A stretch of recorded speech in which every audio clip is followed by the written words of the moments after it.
Over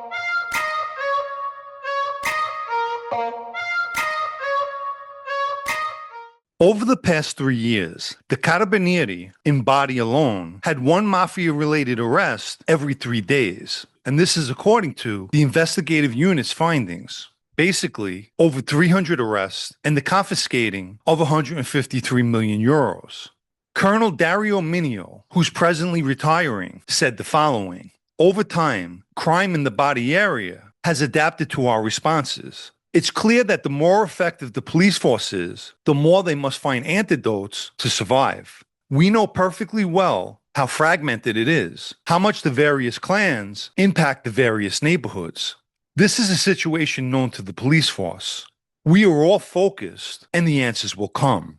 To touch upon his words, these clans, in the Bari region specifically, the Sacra Corona Unita, like other mafia organizations, excel at adapting, or as the colonel put it, finding antidotes. The reason he mentioned that they're fragmented is the result of the powerful old-time bosses are currently in prison, and the younger members at the helm often clash and make bad decisions. Like the September 22nd, 2024 shooting of Antonella Lopez, who was killed during a gunfight in a Malfetta nightclub. Her boyfriend, Eugenio Palamidi, a nephew of the boss by the same name, was the intended target and was only injured during the shooting, but survived.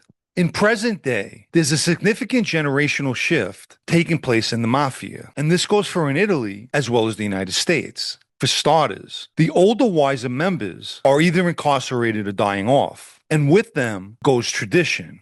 In many instances, they also leave a vacuum in the leadership, taken up by younger members who are impulsive and more focused on short-term gain, in contrast to the old-timers who viewed the life as a business and look more towards the future. When you remove the old-time members, guiding and schooling the young, it's no longer a mob, but a ruleless organization. I'll give one good example, and I've spoken about this at length in previous videos. Peter Pan, who at one time, unfortunately, was an associate of mine. And let me just add, he's the shortest lasting associate in history. Anyway, one day, he goes to Johnny Sideburns regarding a kid who was taking bets in Howard Beach, claiming the kid was using the Lucchese name to get paid. As soon as I heard the story, I never believed it. Here's why. This was a kid whose uncle was a Gambino associate, so why would he have to use the Lucchese name to get paid? I'll tell you why. Because the wannabe Peter Pan was jealous of the kid, so he created this falsehood. Notice who he went to, Sideburns, and not the guy he was with, me. Why? The haters will naturally say you were a nobody, or something to that effect. Their usual self-reflecting bullshit. But the factual reason is because he wouldn't bring that bullshit story to me, so instead, he took it to Sideburns. Keep in mind, this was a half-baked scheme from a full-fledged nitwit. And Sideburns, who professed to be an old-timer, fell hook, line, and sinker for that bullshit, and then sends the wannabe to shake the kid down, not for $5,000 or $50,000, but for $500. I'll end with this. Does anyone know who risked their freedom over $500? Not the mob, a street gang.